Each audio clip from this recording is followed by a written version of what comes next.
Hello dear students, welcome back to my channel B K Munnalal. आज मैं आपको ट्रांसफॉर्मेशन के अंतर्गत interchange of active and passive voice में passive voice of interrogative sentences discuss करने वाला हूं। डियर स्टूडेंट्स, मैं आपको बताना चाहूँगा मैंने ट्रांसफॉर्मेशन के कई टॉपिक्स के वीडियो अपलोड कर दिए हैं, जिनकी लिंक मैं इस वीडियो के अंत में डिस्क्रिप्शन बॉक्स में दे दूँगा। वहाँ जाकर आप उनको तैयार कर सकते हैं। ये पैसिव वॉइस का 4th वीडियो है और पिछले 3 वीडियो पैसिव वॉइस के यदि आपने नहीं देखे हों तो उनकी भी लिंक मैं इस वीडियो के अंत में दे दूंगा। वहां जाकर आप उनको अच्छे से तैयार कर सकते हैं। डियर स्टूडेंट्स, यदि अभी तक आप मेरे चैनल पर नए हों तो प्लीज़ चैनल को सब्सक्राइब अवश्य कर लें, जिससे आप मेरे आने वाले हर वीडियो का नोटिफिकेशन प्राप्त कर सकें और उसका लाभ ले सकें। आइए शुरू करते हैं passive voice of interrogative sentences. सबसे पहले यही जान लेते हैं इंटरोगेटिव सेंटेंस क्या होता है। वह वाक्य जिसमें कोई प्रश्न पूछा जाता है इंटरोगेटिव सेंटेंस कहलाता है। A sentence which asks a question is called an interrogative sentence. ये 2 प्रकार के होते हैं। पहले वे क्वेश्चंस होते हैं जिनका आंसर यस नो में दिया जा सकता है, yes no answer type questions. इनमें सबसे पहले सब्जेक्ट के पहले सहायक क्रिया दी होती है, हेल्पिंग वर्ब दी गई होती है, फिर सब्जेक्ट, फिर main verb, object, other words, इसके बाद क्वेश्चन मार्क लगा होता है। दूसरे वे क्वेश्चन वर्ड्स होते हैं जो भा वर्ड्स से आरंभ होते हैं, भा टाइप क्वेश्चन वर्ड्स, भाई, वेन, वेयर, व्हाट आदि। इनकी रचना होती है, पहले भा वर्ड्स दिए होते हैं, फिर हेल्पिंग वर्ब, फिर सब्जेक्ट, फिर main verb, object plus other words के बाद क्वेश्चन मार्क लगा होता है। अब हम इन दोनों के उदाहरण देख लेते हैं। जिन प्रश्नों का उत्तर हाना में दिया जा सकता है देखेंगे। उनमें सबसे पहले हेल्पिंग वर्ब है, डू यू लाइक मैंगोज, क्या आप आम पसंद करते हैं, यस या नो, इनमें से कोई भी हमारा उत्तर हो सकता है। दूसरा, वह वर्ड से आरंभ होने वाले प्रश्न में why do you like mangoes, आप आम क्यों पसंद करते हैं, इनका उत्तर हम यस नो में नहीं दे सकते, हमें डिटेल में इसका उत्तर लिखना होगा। Why do you like mangoes, आप आम क्यों पसंद करते हैं, इसका उत्तर हमको डिटेल में लिखना पड़ेगा। यस नो में हम इसका उत्तर नहीं दे सकते। ये 2 प्रकार के इंटरोगेटिव सेंटेंसेस होते हैं, इनका पैसिव बनाना हम सीखेंगे। सबसे पहले passive voice of yes no answer type questions को देखेंगे। इनका सूत्र होता है HV यानी हेल्पिंग वर्ब पैसिव सब्जेक्ट के अनुसार लिखेंगे, फिर मेन वर्ब की 3rd फॉर्म लिखेंगे बाई, फिर पैसिव ऑब्जेक्ट लिखकर क्वेश्चन मार्क लगा देंगे। उपरोक्त सूत्र के अनुसार ऑक्सिलरी तथा मॉडल ऑक्सिलरी निम्न प्रकार परिवर्तन करके पैसिव वॉइस बनाते हैं। यस नो टाइप क्वेश्चंस अगर डू या डर से आरंभ है तो पैसिव सब्जेक्ट के अनुसार उससे पहले इज एम आर का प्रयोग करते हैं। डिड लिखा है, डिड से आरंभ है तो बाज वर्ब पैसिव सब्जेक्ट के अनुसार लिखेंगे। हैज़ हैव हैड लिखा है तो उसे हैज़ बीन, हैव बीन और हैड बीन में पैसिव सब्जेक्ट के अनुसार बदलेंगे। मॉडल वर्ब अगर दी गई है तो modal plus subject to be लिखेंगे और सब्जेक्ट के अनुसार जो भी मॉडल है उसको हम लिखेंगे। मॉडल में सबसे पहले मॉडल वर्ब लिखेंगे, फिर सब्जेक्ट लिखेंगे जो पैसिव सब्जेक्ट होगा, फिर वी लिखेंगे, फिर मेन वर्ब की 3rd फॉर्म आदि लिखेंगे। अब हम उदाहरण देखेंगे। Does he write a letter, क्या वह एक पत्र लिखता है, क्या लिखता है, एक पत्र। तो अ लेटर हमारा पैसिव सब्जेक्ट बना, एक वचन का है, चूंकि बाकी प्रेजेंट इंडेफिनिट का है इसलिए इज लिखेंगे पहले। Is a letter written by him question mark. Next है did she give me a pen, क्या उसने मुझे एक बुक दी, did she give me a book, क्या उसने मुझे एक किताब दी। इसमें 2 ऑब्जेक्ट हैं, डायरेक्ट और इनडायरेक्ट ऑब्जेक्ट। पहले हम डायरेक्ट ऑब्जेक्ट से बनाते हैं, was a book given to me by her. फिर इनडायरेक्ट से was I given a book by her. हमें यह ध्यान रखना है कि अगर डायरेक्ट ऑब्जेक्ट से पैसिव बनाएंगे तो इनडायरेक्ट ऑब्जेक्ट के पहले टू का प्रयोग करते हैं।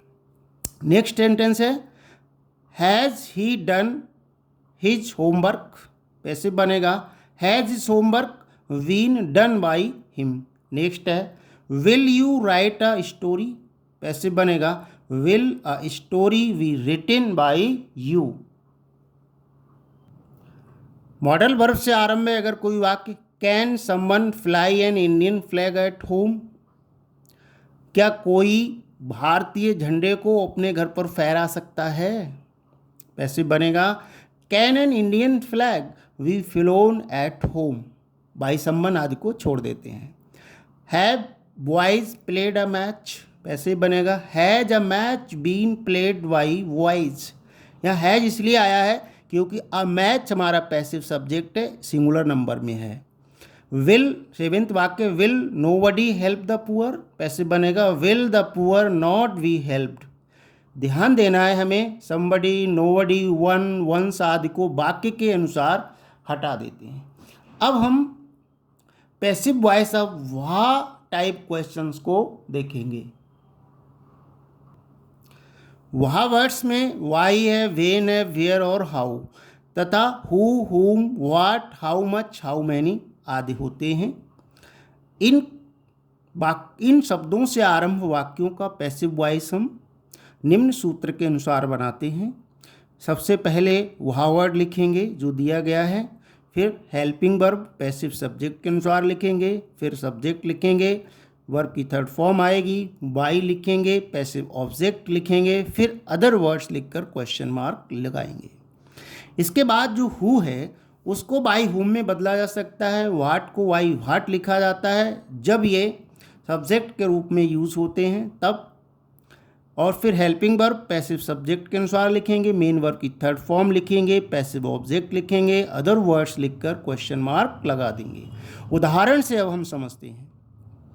Why does he write a letter, वह एक पत्र क्यों लिखता है, क्या लिखता है, एक अ लेटर, तो ये सिंगुलर नंबर में है, प्रेजेंट इंडेफिनिट का है, तो सबसे पहले क्वेश्चन वर्ड लिखेंगे वाई, फिर हेल्पिंग वर्ब इज, फिर ऑब्जेक्ट जो है हमारा जो पैसिव का था वो सब्जेक्ट बनकर आएगा, why is a letter written by you.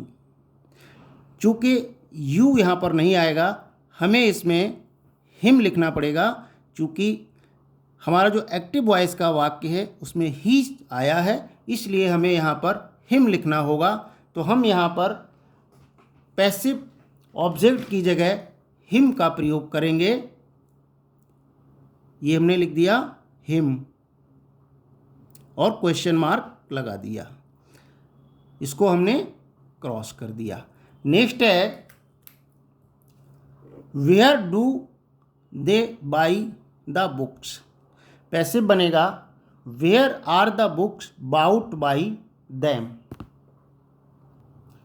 Third sentence है when were you playing football, passive बनेगा when was football being played by you. Next example है how did he solve the questions, passive बनेगा how were the questions solved by them, how were the questions solved by them. Fifth sentence है why had you not written a letter, passive बनेगा why had a letter not been written by you. Next example है what shall I have done, passive बनेगा what will have been done by me. Next है 7 number why will Monu not operate the computer, passive बनेगा why will the computer not be operated by Monu. Who and what का प्रयोग subject तथा object दोनों के रूप में किया जाता है। सामान्यतः हु को बाई हुम तथा व्हाट को बाई व्हाट में बदला जाता है, परंतु ऑब्जेक्ट के रूप में प्रयोग होने पर बाई का प्रयोग इनसे पूर्व नहीं किया जाता है। अब हम देखेंगे हु और व्हाट को सब्जेक्ट के रूप में। उदाहरण से समझते हैं हु रोड दिस लेटर, ये पत्र किसने लिखा, तो हु को बाई हुम में लिखेंगे by whom was this letter written. Next है who teaches you Hindi, passive बनेगा by whom are you taught Hindi, अब हम इसे डायरेक्ट ऑब्जेक्ट से बना देते हैं। Why whom is Hindi taught to you. यहाँ हमको ध्यान देना है, मॉडर्न इंग्लिश में हु डॉट डॉट बाई का प्रयोग प्रचलन में है, इसलिए हु से आरंभ वाक्यों को निम्न प्रकार से भी पैसिव बना सकते हैं। Who wrote this book, passive बना सकते हैं। Who was this book written by. Next है who taught him English, passive बनेगा who was he taught English by. ये मॉडर्न इंग्लिश में है और पहले जो मैंने समझाया वो ट्रेडिशनल इंग्लिश में आता है। दोनों में से किसी प्रकार से आप पैसिव बना सकते हैं। नेक्स्ट एग्जाम्पल है व्हाट प्लीज्ड यू, पैसिव बनेगा by what were you pleased. Next example है which girl loves Mukesh, passive बनेगा by which girl is Mukesh loved. Who व व्हाट ऑब्जेक्ट के रूप में। उदाहरण है whom have you helped, आपने किसकी मदद की, अर्थात आपके द्वारा किसकी सहायता की गई। पैसिव बनेगा who has been helped by you। whom object के रूप में है तो इसका सब्जेक्ट बनेगा who, whom का subject who has been helped by you। Next है what does she eat, what is eaten by her। Next है व्हाट आर यू डूइंग, बड़ा इंपॉर्टेंट सेंटेंस है, what is being done by you. How many को subject के रूप में, how many में question word के साथ नाउन दिया रहेगा। उदाहरण है how many students like principal, कितने विद्यार्थी प्रधानाचार्य को पसंद करते हैं। ऐसे वाक्यों में जब हाउ मैनी सब्जेक्ट के रूप में प्रयोग होगा तो हम उसे बाई हाउ मैनी लिख सकते हैं। By how many students is principal liked, कितने विद्यार्थियों के द्वारा प्रिंसिपल को पसंद किया जाता है। अब इसी वाक्य को हम हाउ मैनी को ऑब्जेक्ट के रूप में लेंगे तो उसके बाद हेल्पिंग वर्ब नीड्स होती है, हेल्पिंग वर्ब की आवश्यकता होती है, परंतु सब्जेक्ट के रूप में उसके बाद सीधे मेन वर्ब लिखी जाती है। ये थोड़ा सा अंतर होता है। उदाहरण देखते हैं how many student does principal like, कितने विद्यार्थियों को प्रिंसिपल पसंद करते हैं। तो इसमें हमें बाई का प्रयोग पैसिव ऑब्जेक्ट होगा उसमें उससे पहले करना होगा how many students are liked by principal, कितने विद्यार्थी प्रधानाचार्य के द्वारा पसंद किए जाते हैं। नेक्स्ट हाउ मच का ऑब्जेक्ट के रूप में प्रयोग, how much milk do you drink, आप कितना दूध पीते हैं। पैसिव बनेगा how much milk is drunk by you. आशा है डियर स्टूडेंट्स ये वीडियो आपको पसंद आया होगा। पसंद आया हो तो लाइक कीजिएगा, शेयर कीजिएगा, बने रहिए आपके अपने चैनल बीके मुन्नालाल में।